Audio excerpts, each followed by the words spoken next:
Welcome back to the Workbench After Hours podcast. My name is Keith, and I'm your host. This is where we talk about the firearms community, shop talk, and everyday life experiences.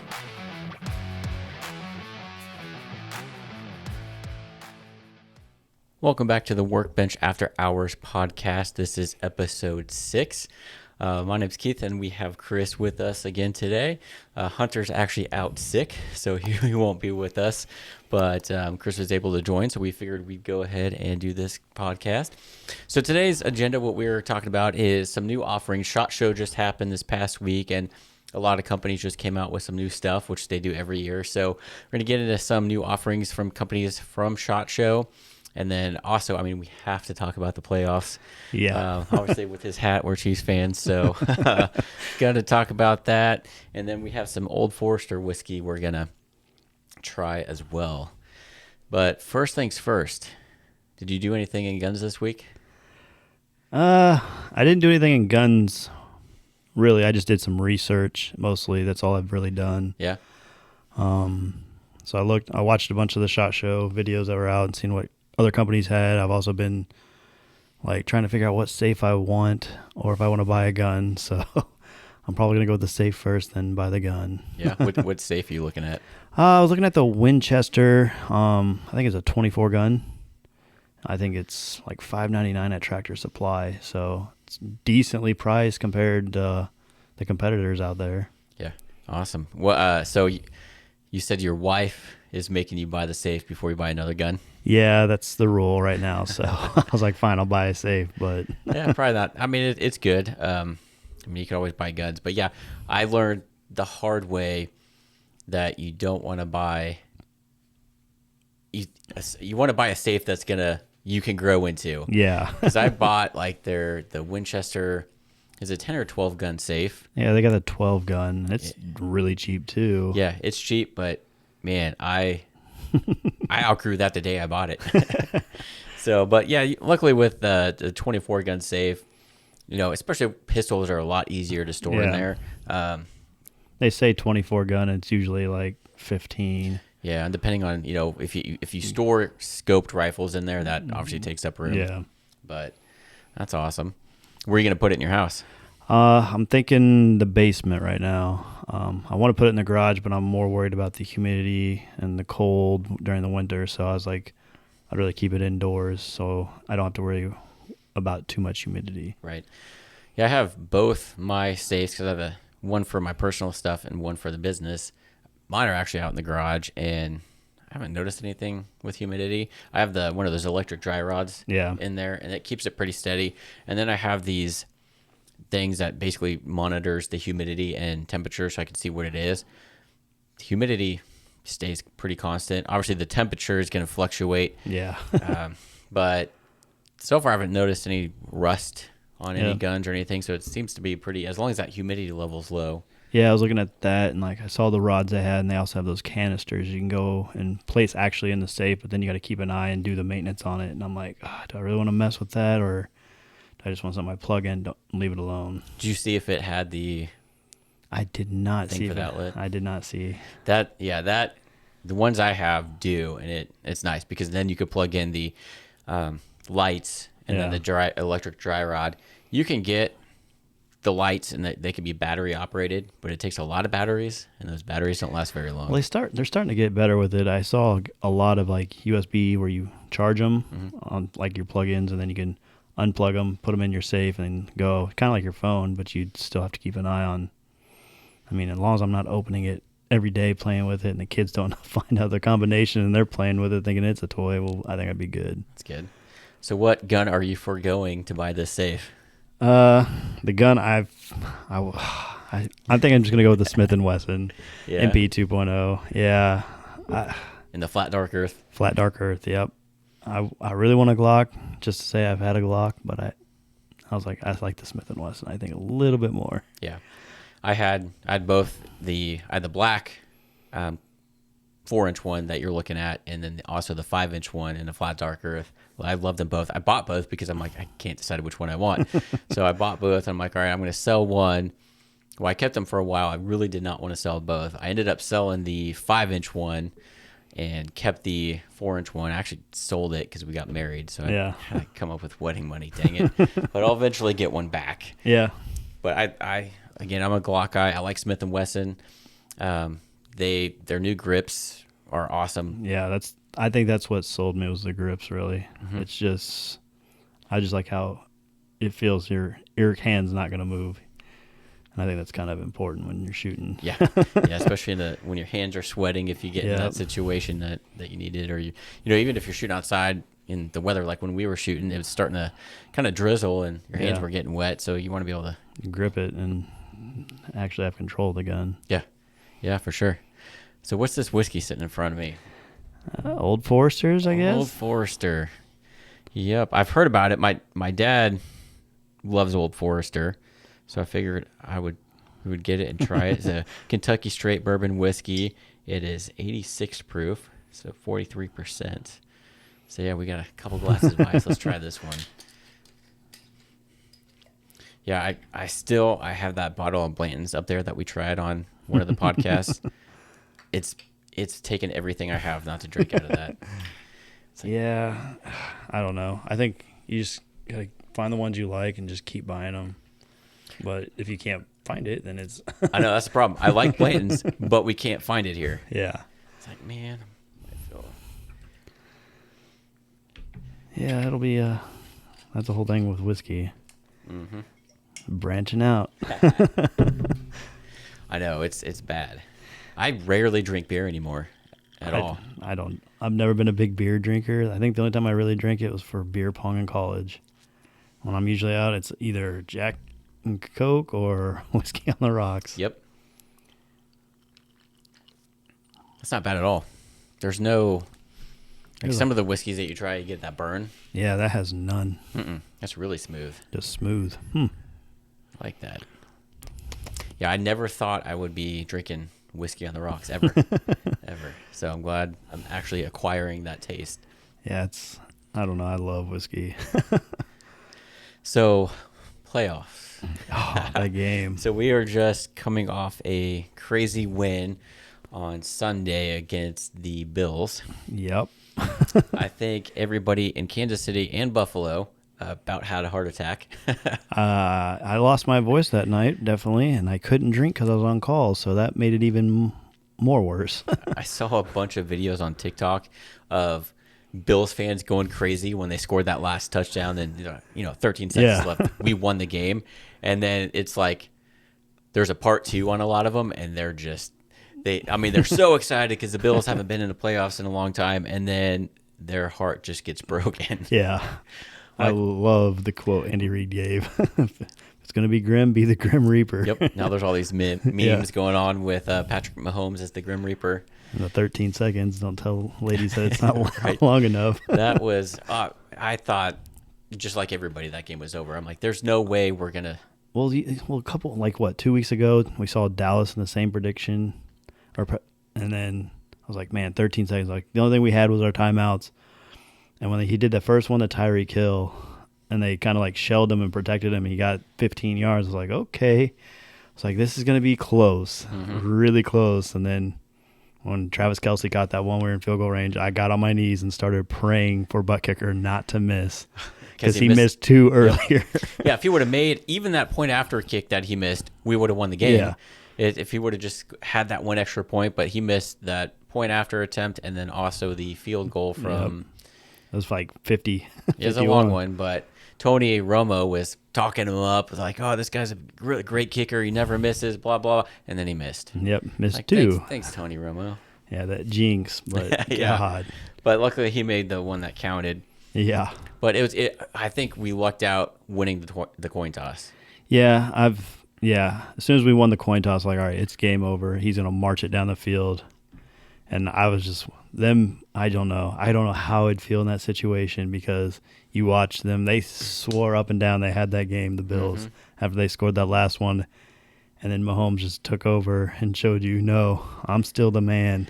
Yeah, that's the one bad thing about the new overtime rules. If you score a touchdown, you win the game. Yeah. Where that screwed us a couple years ago when we played Tom Brady and New England Patriots. Yeah, with the Patriots. Mahomes didn't have time to get on the field Yep. because they scored a touchdown. And same thing happened here. On the flip side, we won because Joe Burrow not Josh Allen didn't get a chance to get back on the field. Yeah. So I know the Chiefs tried to overturn that rule. Yeah, they did, but everyone voted against it. Mm-hmm. And I'm sure it's probably going to be the same way there. They're going to probably take it back and review it. But I don't think there's really any good way for an overtime. Yeah. Unless you give it, all right, 15 minutes. At the end of 15 minutes, whoever's ahead's ahead. And that'd be the only way I could foresee it happening. But I hate that you can tie now. Well, that is during normal season, but in the playoffs, you can't tie. Oh, yeah. Okay. So it's like I started watching Ted Lasso, and then the whole, you guys tie over here. Yeah. We don't tie in the States. Well, yeah, we kind of can now in football. Yeah. But that's a great show. It is. A lot of great Kansas references. Yeah.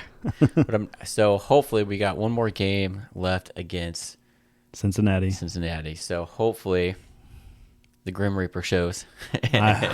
Well, I'm hoping this game is not as close because that was just nerve-wracking that whole time. Well, that and the refs really helped them, I think, during that game.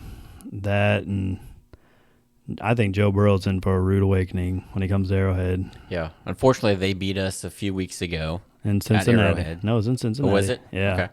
But the refs were on their side. But I think he's in for a rude awakening. He thinks that the SEC colleges are louder than any NFL stadium. You're about to learn what 70,000 fans in the world can do. I hope it's not that close. Yeah. I mean, it makes for a great game, but when your Super Bowl is on the line, it's nerve-wracking. It's like, man, it is. A lot of people are calling, the sports betting places are calling that the Chiefs and Rams are going to be the Super Bowl, and the Chiefs right now are the favorite. So, yeah, I don't know if I want to play the Rams. Yeah. There's a lot of talent on that team. There is. And they're scary, and I don't want to play the 49ers again because of last Super Bowl. I mean, they're running pretty much the same thing. Mm-hmm. But there was a lot of talent on Buffalo too, though. Yeah, there was. I mean, I don't know. There's just that defense on the Rams is a nightmare. You got Jalen Ramsey, Von Miller, Donagasu. It's like, yeah, it'd be scary. But I don't know. I mean, sports betting says that we have the advantage, so we'll see. Yeah, as long as we can make it through this game. Yeah, it'll be a nerve-wracking game, but it'll be awesome. Yeah, I was even looking at tickets today to see if I could get some. And I had them. I looked at them this morning. They're like $500 a piece, and you're up in the nosebleed. I was like, oh my gosh! And by the time it was like 4 o'clock, they were all sold out.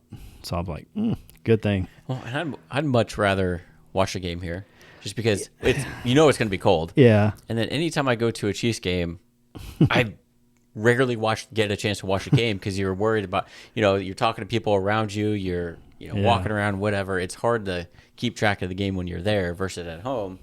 You just sit there and watch it on TV and it's nice, but house. I don't know, just something being there and having that voice, and how loud it is. Be deaf the next day. It is, but you get that. I don't know, just the camaraderie. I think I like about it. Yeah, that'd definitely be cool. Be awesome to go to a Super Bowl. Yeah, it would. I don't have that money though. I wish we could host one.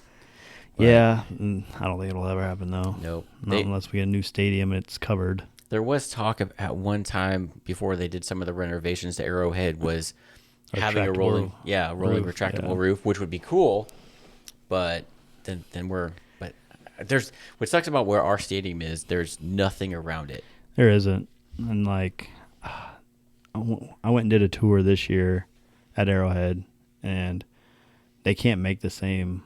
I guess there's a lot of like codes and stuff now, like the way the seats are angled and everything. You can't do that anymore. The shape of it, and like you can't be ground level.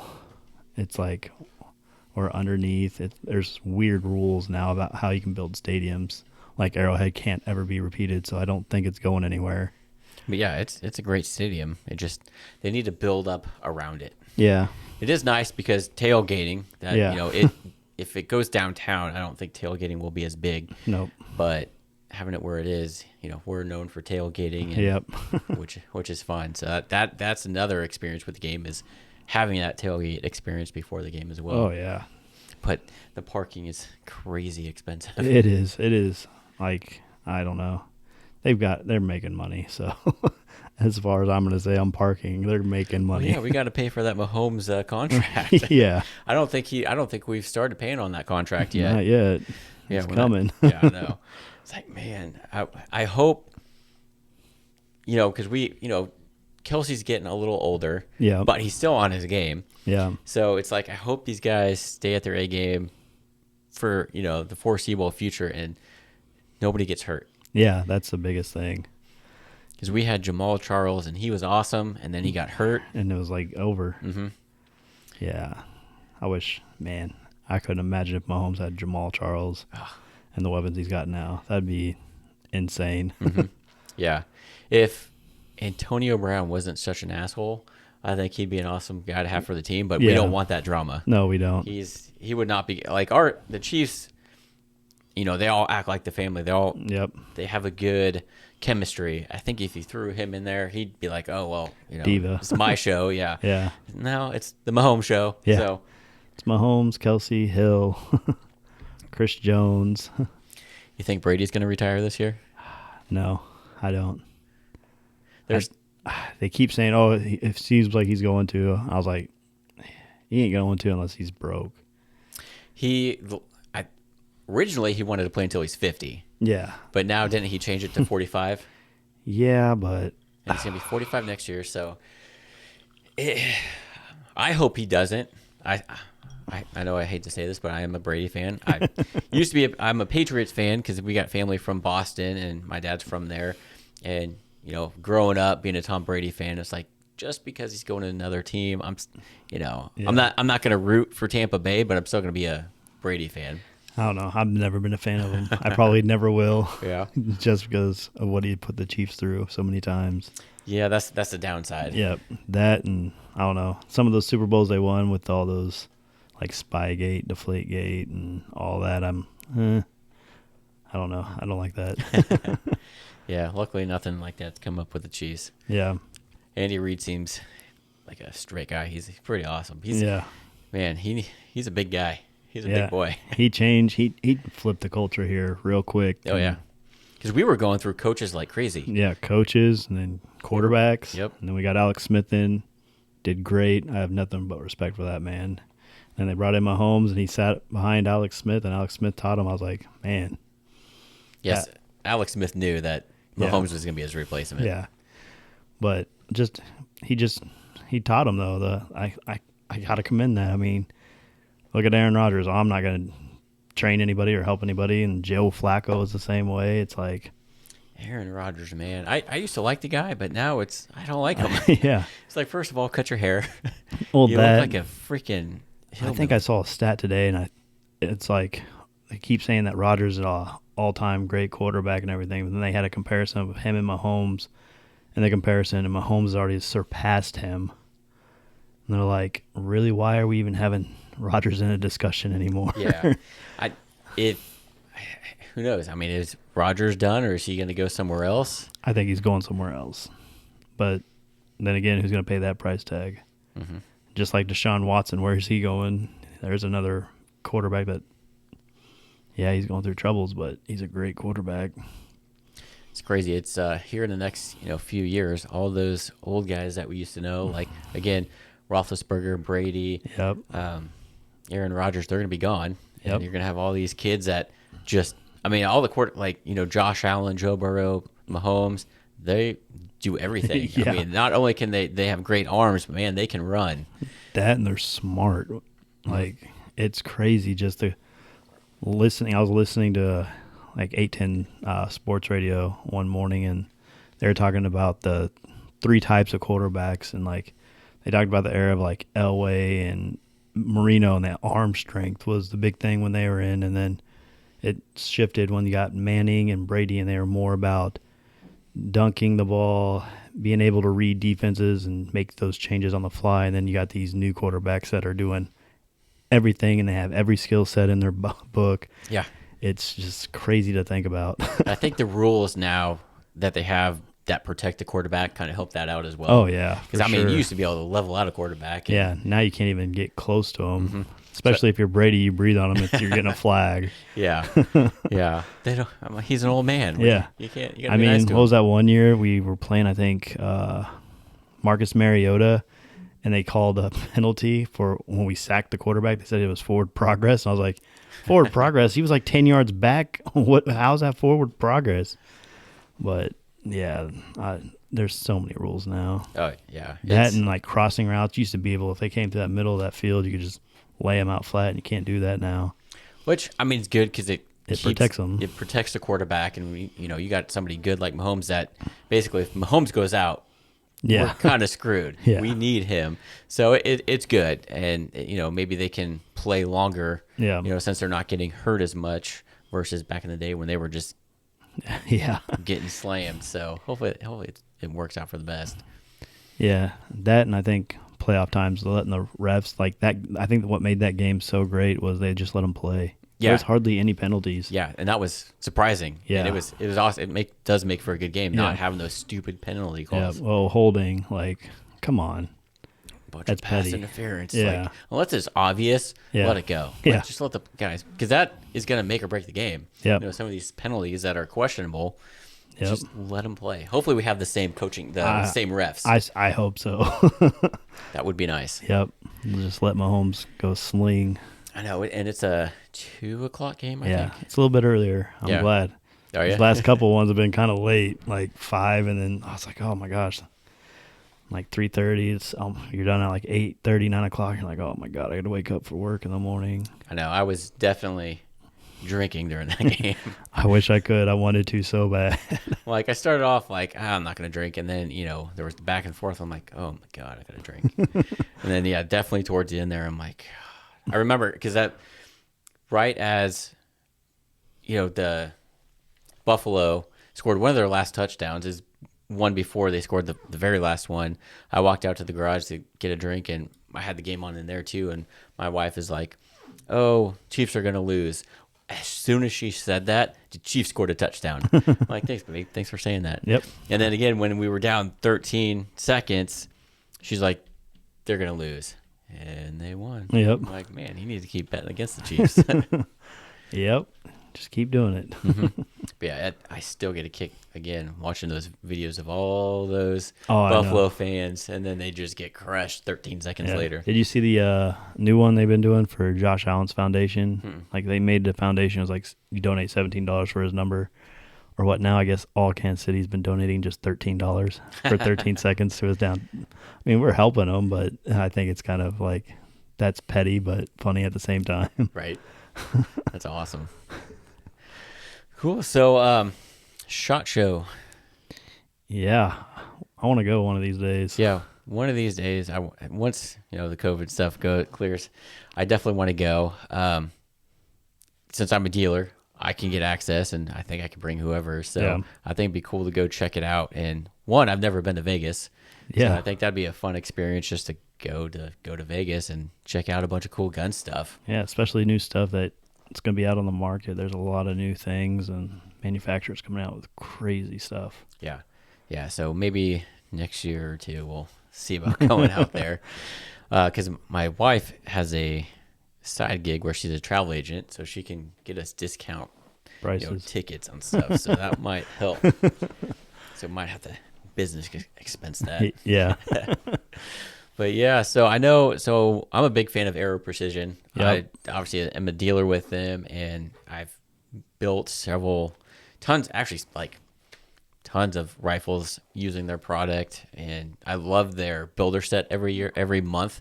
They come out with a different Cerakote design. That's pretty cool. And they are coming out with a new gun.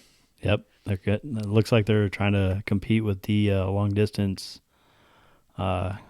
guns now with their frames, their modular frames and everything, and they're building an actual bolt gun that you can buy, or you could just buy the frame. And when I was listening to it, it sounds like you can shoot anything you want. You can hook up the same barrels you want as if you were going to build, like Savage bolt barrels will bolt up to this frame and everything for long distance shooting. It It comes with a fully adjustable stock for long distance shooting. Nice. Does it have an adjustable trigger? Or?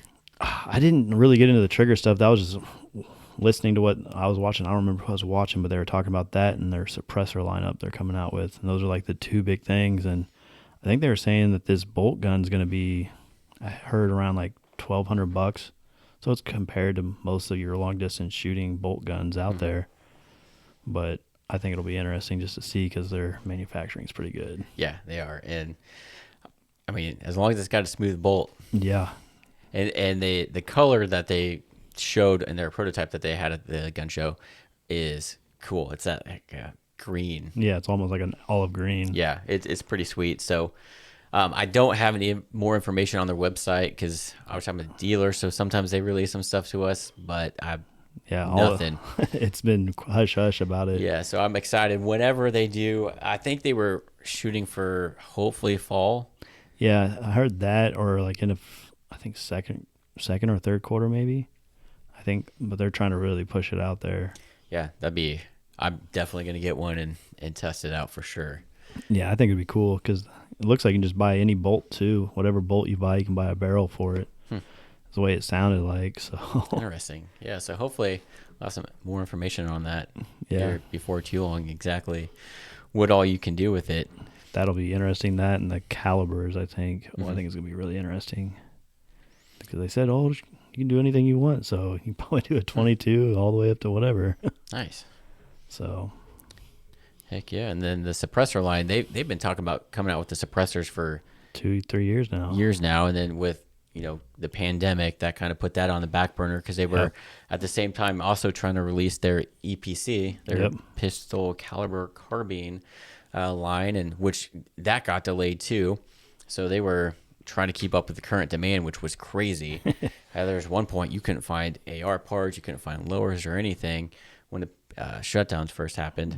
So they had to basically put everything else on hold so they could just keep up with those orders. And finally they came out with the EPC stuff. And it was hard to get at first, but now it's getting easier to find.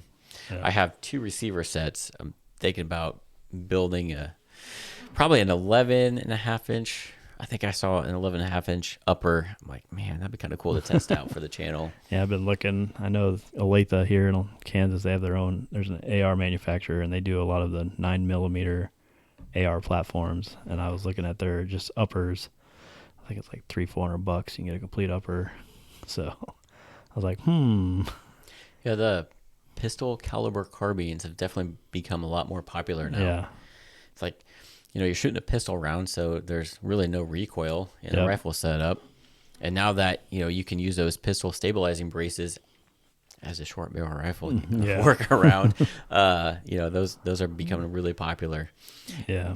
And I did a video this week for a buddy. He had me put the Sylvan Arms folding stock adapter on his pistol build. And man, that thing's awesome because it folds up, fits right in your backpack. Yeah, I've seen that, and they also now don't they have one for the barrel too, where you could fold the barrel? Have you seen that one? Yeah, I forgot who has that. I don't remember who has it, but I saw that, and I was like, man, if you do a pistol like that, it'd just be like a brick. You could just have a brick in your car and just done. I know Ruger has the ones that is basically like the 1022 takedown. You just it takes down the same way. The upper kind of removes from the. But again, then you have it in 2 pieces. Yeah. Whereas if you have the short, like a pistol AR with the folding stock, it's still one piece. Yep. You could still technically take the upper and lower apart, but it's pretty cool. If I do the 9mm build with the arrow stuff, you're gonna do that. I'm definitely gonna put a folding stock adapter on there. That'd be awesome for sure. Just why not? Yep. Might as well. Yeah, and looking on, the web, I found this company. I've never heard of them yet, but it was Trailblazer. They came out with a pivot gun. It's a 9mm. It looked really funky. Yeah.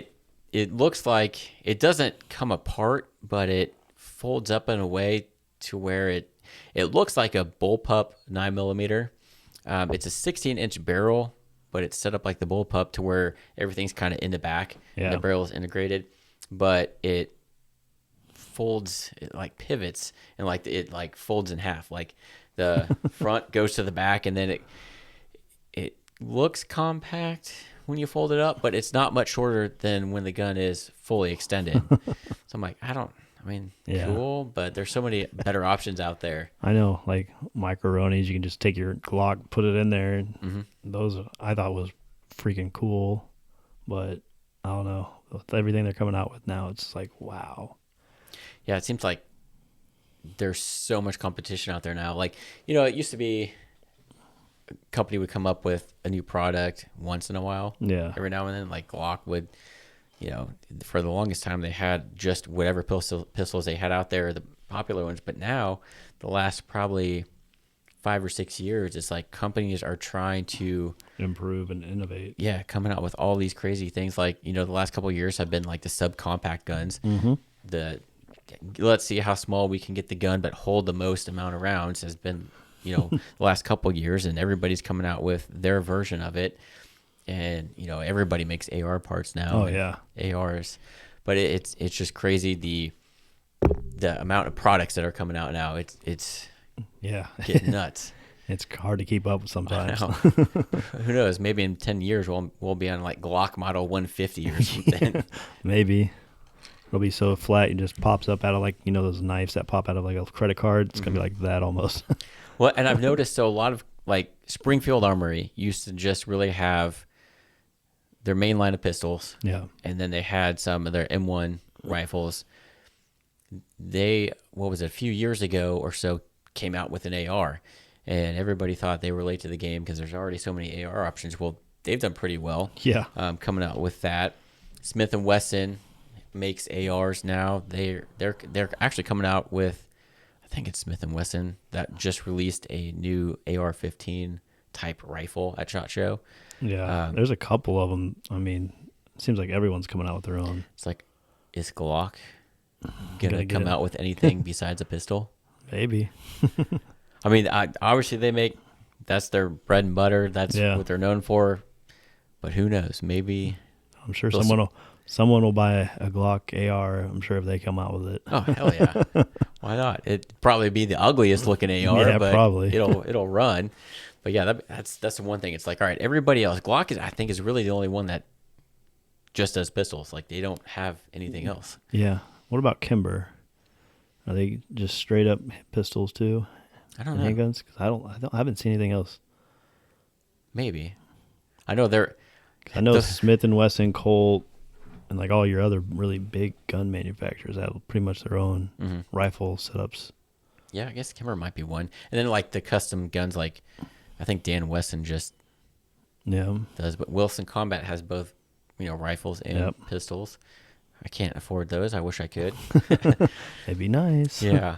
But yeah, who knows? Maybe one of these days, Glock, if you're listening, are you going to come out with anything else besides a pistol? Be kind of cool. Yep.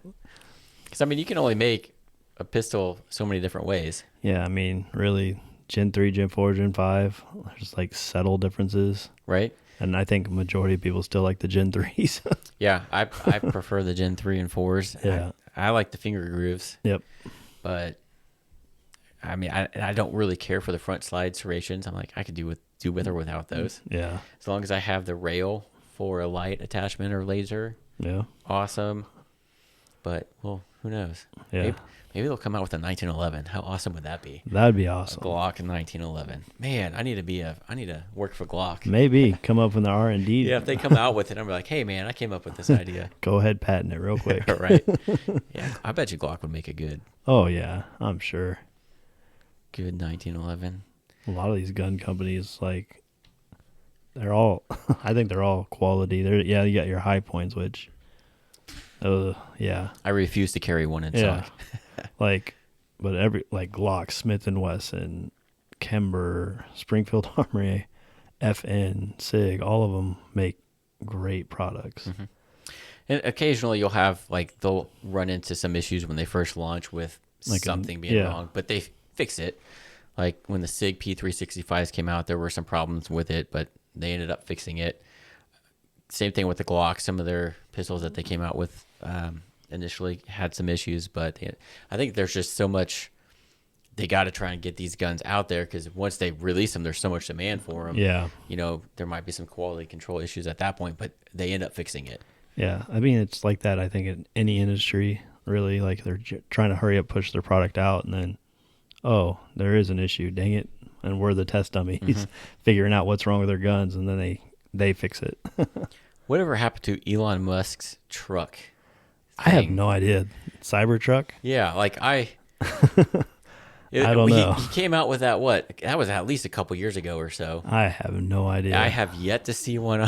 Yeah. I He's hard to keep up with. Yeah. He's got so much going on. I know he had a bunch of orders for him, and that and the Tesla Model 3s when those came out.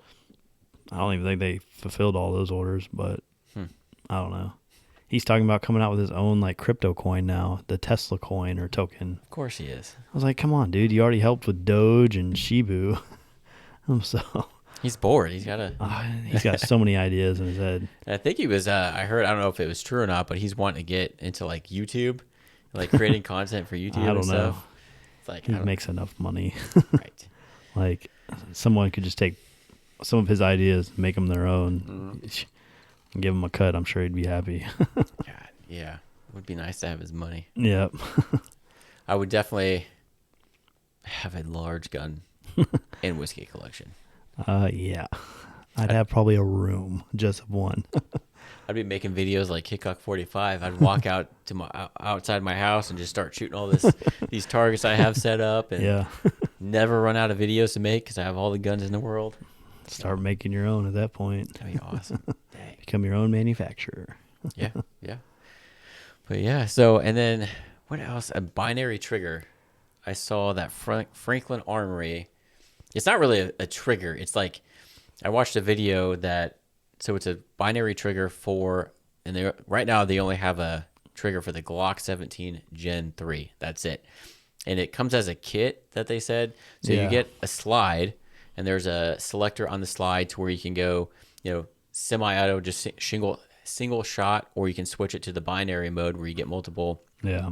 And then I think it includes the trigger too, because that's the whole thing. Yeah, they said pretty much that was it, I think. And then the barrels, you're just using the same barrel recoil.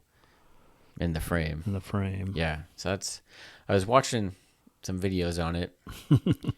Didn't look like, obviously it's not practical. Yeah. Especially in a pistol form because, I don't know.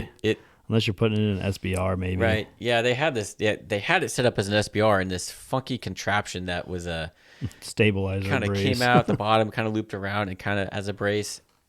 A horseshoe, pretty much. It's like at that point, just put it in one of those macaronis or whatever they are. It looks better, and they had it set up as an SBR, and it looked like they had no control. Yeah. I'm like, that doesn't look good. It's cool. It's a great idea, but not in that configuration. Yeah, I'll save my money for a Glock 18. Yeah.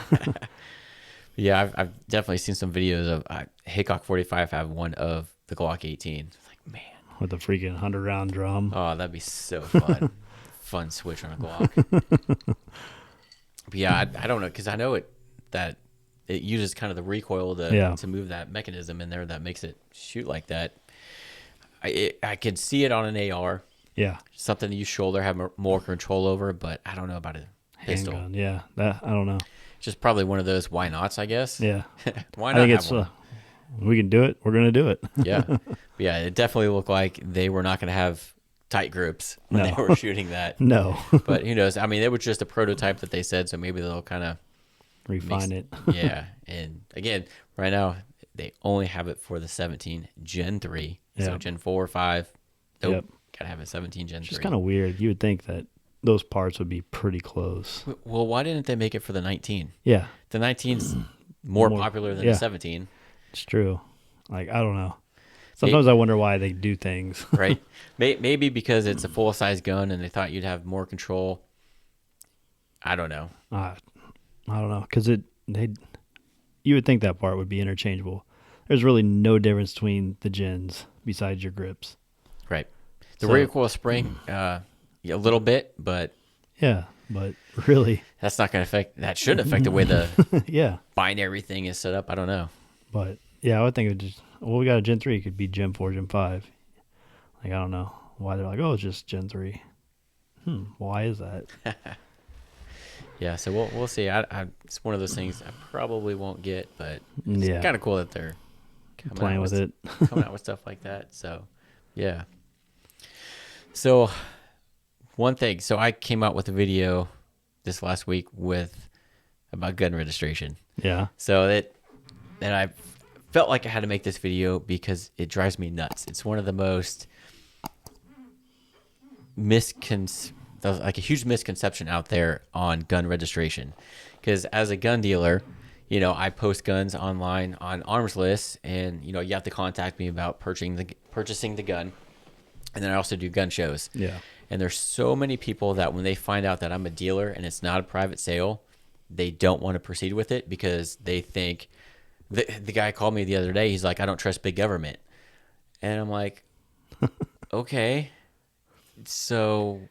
But you're calling me on what, a smartphone? Yeah. Well, and I'm like, okay, so there's no gun registry. Like, I don't know so a lot of people, and with the pandemic that happened, a lot of new gun owners were buying guns, and panic buying. Yeah, my dad was one, and he's like, how do I register my gun?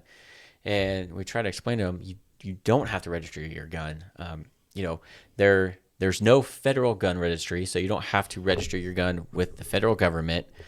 Most states, there's no gun registry either. Yep. There's the few non-friendly gun states that unfortunately have to make you register certain firearms that they feel are dangerous. I think it was Maryland, DC. I know it's not a state, but yeah. DC, if you live in DC, you have to register any firearm. And a couple other states were like that. California was, who knows? California. They come up with their own rules every Yeah, California's every day. crazy. I would, yeah, who knows? But yeah, only a certain few states, but most of the states are gun friendly. So most of them don't require or prohibit a gun registry, but there are some states out there that prohibit a gun registry. Yeah. So, so the government, Big Brother has, with the 10th Amendment, leaves it up to the states to make their own laws. So obviously states like California and yeah, stuff like that have kind of gone overboard. But yeah, for the most part, and people don't realize this, is there's no gun registration. There's no big, computer system or anything out there to where the government knows what guns you have. Yeah, it would take them probably hundreds of years to figure out what's out there. Oh, if they even did one. Yeah. Because I showed in that video the form, everything that goes on the form 4473 that everybody has to fill out. If you have a concealed carry license, you don't have to do a background check at that point. I just, because you have that license. But if you do a background check, I kind of showed what the system looks like and what goes on there. Nothing about what the gun you're buying goes to the background system. Yeah. The only thing that goes on there is I select whether it's a pistol, long gun, or an other, which would be a frame or receiver, and that's it. And really, they only do that to make sure that you're of age to buy that. Yeah. So I ran into a situation once where somebody was trying to buy a pistol, and I didn't do the math on his birthday. And when I was figuring it out, he wasn't 21 yet. So it said, hey, you can't make this transfer because he's not 21 yet. So I think that's really what that's for. 18 on long guns, and I think 21 on others. So frames and stuff, because they're not, technically a gun yet. Yeah. So other than that, the government doesn't know what you have. Yes, I put the gun information on the form, the paper form that you fill out, but I don't submit that to anybody. Once you fill it out and I transfer the gun to you, that application goes into a folder and stays there. Yeah. Like, I got a stack of them in the safe that have just been sitting there since I started the business. It's the only time that I would ever have to pull that form is if at some point down the road that gun is used in a crime. The ATF will try and trace it back, and they may call me and be like, hey, this gun was transferred to you from wherever. We would like to see the form. I have to, I think, send them something, or I don't know if I send them a copy or send them some information on who filled out the application for that gun last, and then they're able to continue to trace it. So they don't actually take that form. I still keep that form. I just have to somehow give them some information off of it. So that's it. Like the government does not know what guns you have at all.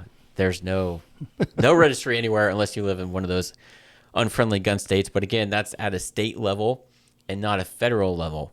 So Joe Biden works on the federal level, has no idea what you have. Yep. At all. And when I started the gun business, you have to do an interview with the ATF, and then after that, they walk you through how to do the paperwork, run the background checks, and something go over, the laws and everything with you. And I asked him, I'm like, is there a gun registry, or how do you guys keep track of the guns or anything like that? And he's like, no, there's no gun registry. Yeah. It's like there's too many guns and not enough people to keep track of that at all, one, and it would be a nightmare. Yeah. And he said, we really rely on the gun dealers to kind of know what people got. Well, not even know what people got, but make sure that you're selling guns to people that should own guns, so that you're not, selling a gun to like you're a criminal. Yeah. Like has a felony, shouldn't be getting a gun, and that we keep those forms so if it's ever used in a crime, they can kind of trace it back and see, what's going on with that. But make sure you were legal to sell it to that person that time. Yeah, and a lot of people want to do their private sales, but it's like you got to be careful because you don't know what they are. If the guy you're selling it to can legally own that gun, he could be like the nicest guy in the world, buy it from you, and then go rob a bank or something. And if you're getting knock knock. Yeah, if you were the last one that had paperwork on that gun, they're eventually going to trace it back to you. And I don't know, like I said in the video, I don't know if there's laws to where you can get in trouble for selling that gun to that person, even though that person said, because I used to sell some stuff private sale, and I would do a fill out a bill of sale. Yeah, that's what I did. And I would have them put their contact information, driver's license, and say, hey, I'm legal to own this gun. But again, anybody can lie on that. Yeah. Who knows? So I always recommend people that, sell a gun private, that's fine, but still have it transferred from you to that person through a dealer. So that way, if anything happens down the road with that gun, you're covered because you have proof that, oh, hey, I legally had it transferred into this person's name to make sure that they can legally own that gun. Yeah. And you're fine.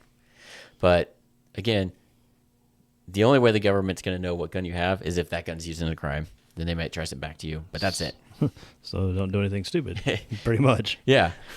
So again, I could not stress that enough in the video. And, and at gun shows, it drives me nuts when they say, oh, we don't want to buy through a dealer. We want to do private sale. There's nothing that I submit that goes to government. That is more shady. Yeah. Like, it's like, well, what are you planning to do with this thing? Yeah, man? it's like, I definitely don't want to sell you that gun now. Like, you're trying to, Yeah. There's so many. And he's like, I had a person ask me, he's like, hey, if I flip you an extra $100 and we just forego the paperwork, I'm like, that's definitely a no at this point. Yeah, I would love to charge you an extra $100, but not worth it. Nope. Because I can get in a lot of trouble for that one, especially if you use it in a crime and you don't destroy that gun and they are able to trace it back.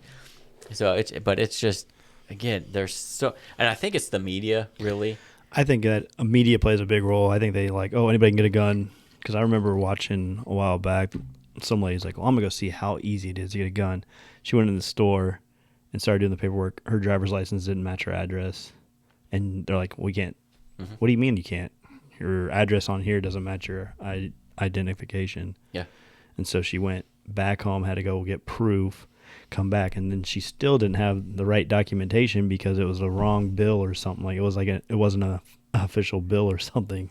And she had to show like either like property tax of that or vehicle registration. And she's like, she didn't realize how hard it was to go buy a gun. Yeah. It's like the media, I think, blows a lot of it out of proportion. Like, oh, anybody can just get a gun. You can just go grab it off the shelf, buy it, and walk out. Nope. It's not that simple. Not that simple. And yeah, if you get delayed, you have to wait until that background check comes back as a receipt before we can transfer that gun to you. So it's, sure, can you walk in, walk out within 20 minutes? Yeah. But you better have all your ducks in the row and we're as long as, we're still doing the paperwork, the background check. If you have a concealed carry, you've obviously gone through a more extensive Background process and actually training, so you forego that for as long as that license is valid. But it's, again, I think it's somehow the media has gotten in the minds of people that there's a gun registry or the government knows what guns you have. And Well, yeah, that, and they're don't. like, oh, this gun's so dangerous, and you give them a toy gun. They don't know the difference. Yeah. I mean, look at the Kyle Rittenhouse house. He freaking flagged the whole freaking courtroom because he didn't know anything about gun safety.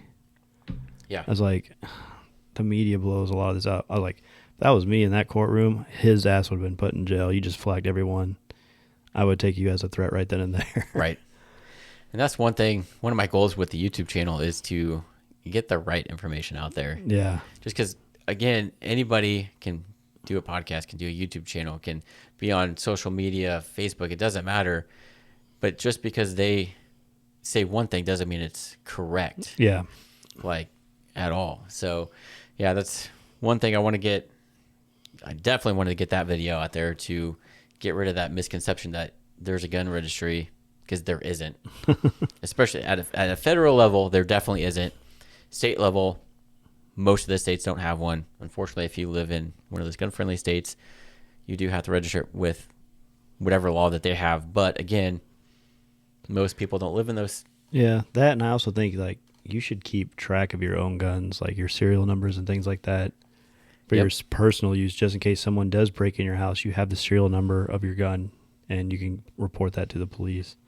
So then you're like, hey, this gun got stolen. This is the serial number, and then they can figure it out from there. Yeah, I didn't start doing that until after I got my collector's license, my curio and relics license. And then when you have that, you have to keep a log of whatever curio and relic rifles that you get, or guns. And then I decided to start keeping track of my personal guns, which is a good idea because, I couldn't tell you what the serial number is on any of these guns. Yeah. So I have no idea. I mean, I could tell you what it is, but that's it. And then, and you definitely want to be able to report that serial number if it gets stolen. So that way Yeah, I know. I think I called my insurance company actually and had them put it into my homeowner's insurance. that's smart. Yep. So if something does happen, I have them as backup too. So Yeah, definitely. I definitely have a logbook paper form, but I have it also digital. Yeah. And every time I sell a gun, I now sell it through the business, and Yeah. I just have it in my business logbook at that point. But yeah, I definitely want to keep track of that stuff, because you never know where that gun is going to end up. Yep. You don't know. Like, especially now, people are breaking into cars all the time. So it's good to have, like, sometimes they might go through that center console. There might be a gun in there, or your glove box, and they'll take that and then use that in a crime. I mean, criminals aren't the smartest people. No. I mean, I think a couple years ago we had a bunch of break-ins in my area, and they used my neighbor's GPS. He had a GPS in his truck. They used it to go to the houses they were robbing. Nice. So they pretty much, when the police caught them, had a list from the GPS of which houses they hit. It's like, come on. Yeah. Like, Nope. They're not smart enough to cover their tracks. They're not going to be smart enough. No, not at all. But yeah, so hopefully with this YouTube channel, we'll be able to get out some correct information. And I know, again, with there being a lot more gun owners out there, we can go over the proper ways to take care of your gun. Yeah. Properly take it apart, put it back together. Because most manuals, if you try to read them, it's kind of hard. It's like, Yep. especially with the drawings on there, it's like, I'm more of I got to see it kind of a person in order to do it. Yeah. So, and that's, if trying to do a lot of videos on different guns, on how to actually break it down, clean them properly, and maintain them. And that way you're not doing anything unsafe or wrong to where you can, Yeah. if you're shooting that gun out of range, something bad goes wrong. Yeah. I don't want that. And then, just any Misconceptions out there Yeah. that the media throws out. And luckily, there's a lot of good YouTube gun channels out there. There is. There's a lot of good. There's some that aren't so good, but most of them are good. They have the right information. They have a big enough audience to where they can, get the word out. So we're definitely trying to help be a part of that as well. Yeah. Yep. There's a lot of misconceptions out there, and I don't know. going to these gun shows, sometimes it's kind of scary. I know the first time I went and bought my gun, I was terrified because I was like, what do I got to do to buy a gun? Mm-hmm. And I had to fill out all this paperwork, and I was like, wow, I didn't realize it was that like in depth the first time I went to go buy a gun. Yep. And then after, I was like, okay, this stuff's it's self-explanatory. Yeah. I was definitely intimidated by my first few guns in the first gun show I went to, but then you kind of know what to expect, and then you get to know what everything is. And I think the thing that scared me was the guy's like, well, you don't have a concealed carry license? I was like, no. He's like, well, you're probably not going to walk out with this gun. Yeah. And like 10 minutes later, he came back. He's like, well, that was new for me. Here you go. You passed. Yeah, I was in the military. Yeah, pretty much. I was like, well, I was in the military. Oh, maybe that had something to do with it. So, yeah, some of the gun shows I used to go, there would be a certain table of people selling their personal collection guns, and they would just, give them away without any paperwork or anything like that. It's like, man, those are the guys that do give gun shows a bad rap. But luckily, the last year or so, I haven't seen them around. So hopefully, because it's like, because that's what people coming to gun shows that want to do a private sale are looking for. Yep. They're like, oh, we don't want to do paperwork. There's usually people up here that do a private sale. It's like, well, they're really not supposed to do that. And that's, unfortunately, the media finds out about that. And then there's that gun show loophole. Yeah. Yeah, I think just the media and people not being well educated, like that lady, when she went, she didn't realize how in depth it really was and doing the paperwork.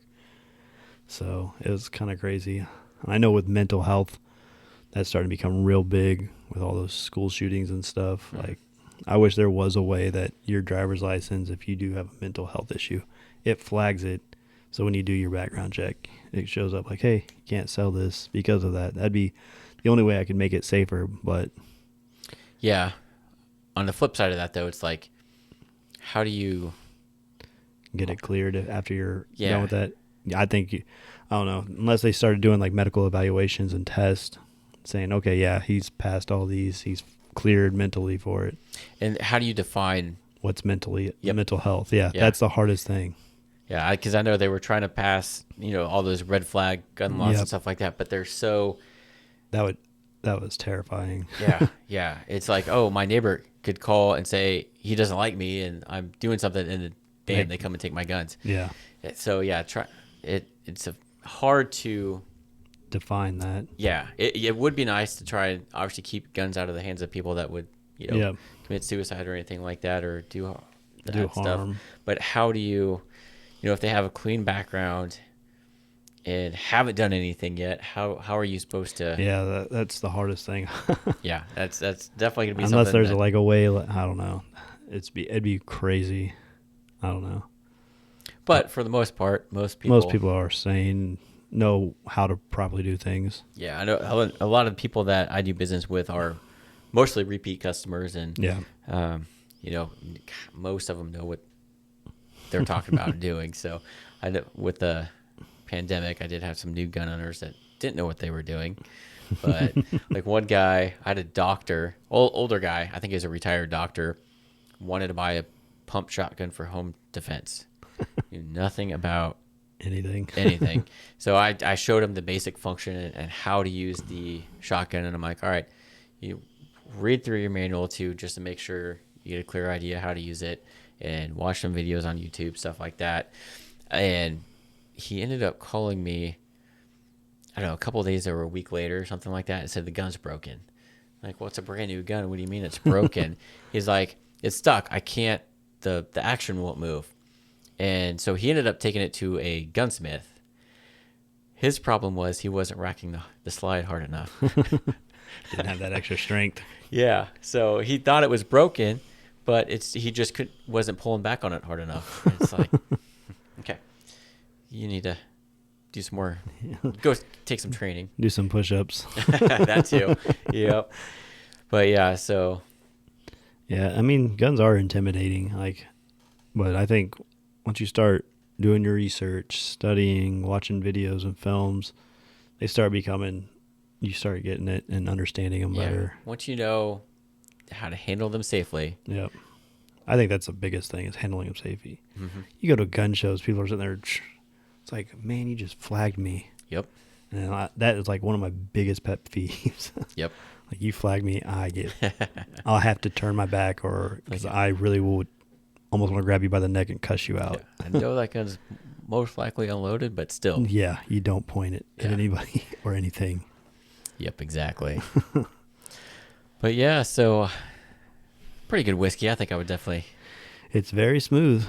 There's no that afterburn like some of the other ones. Surprising. Yeah. So yeah, I've definitely been on the fence about Old Forester, so now I know it's a good choice. The whiskey collection's gonna get big. Oh man, if only I had a bunch of money. Had a bunch of money, I'd probably have each barrel that I like and just tap. When Hunter comes on the next episode, we'll show a picture of his father-in-law's collection. He was able to finally put some of his extras down in the basement, and he took a photo and showed it to me. I looked at it, I'm like, God dang, man, did he rob a liquor store? He's got that many. And that's just what isn't displayed in his office upstairs. That's just the, I got to store it kind of a thing. It's like, man, he definitely has several bottles of the Blantons. I'm like, man, I want to get another bottle just so I can finish this one. Yeah. But that's the hardest thing. I know. But yeah, so I think we've gone long enough on this podcast. So we'll hopefully Hunter will be feeling better on the next one and can join us. I offered, I'm like, hey, you can call in and we could, obviously you can't be here, but we can still have you on. Do like a virtual. But he's like, oh, it's better with me there. So hopefully he tests negative and can be on here. Starts feeling better next week. And hopefully by then he's over his little sobriety of no drinking for the month. We're getting almost towards the end of the month, so. Yeah, he kind of failed on the Chiefs game. But oh, really? Yeah. So but again, that was such a stressful game. I don't know how you could get through that thing sober. I had to. I had no choice about it. And I was sitting there wanting to drink so bad because my voice was so dry from yelling at the TV, screaming. I was like, oh. Yeah, he's like, that was my one cheat day this month. And as far as I know, he hasn't drank since. Yeah. So I know his wife definitely stayed. She didn't drink at all, so she's been good. What day was that? That was on the Sunday, so that was 23rd or 24th. Yeah, so he went 20-some days without drinking. That's pretty good. That's better than I've ever done. I don't know. I've done it pretty long before. Yeah. Yeah, we'll see how his we could talk to him about how his other goals are going. Yeah.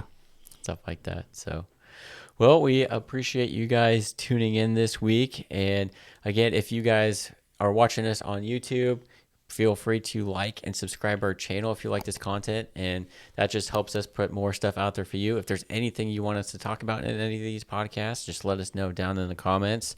And then if you're watching on Spotify or anything else, please hit that button to follow us so you're notified when we come out with new episodes. And we're trying to get these out every week. So our goal is to do record it sometime during the week and release it Friday morning. It might not always happen, but that's our goal.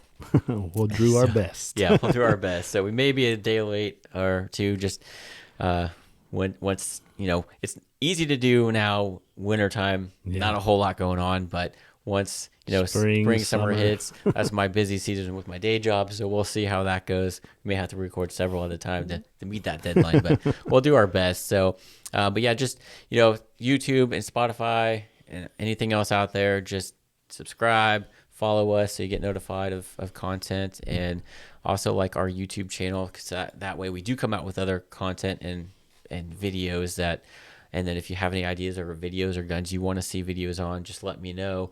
I might be able to get my hands on a certain gun that you want to see how to break down or clean, so we can also look into that too. Yeah, we need to go back out and shoot some more too. Yeah, I need to clean my guns first, so I'll have to do some videos on those. So, well, we appreciate you guys tuning in this week. We will catch you all next week. Have a good one.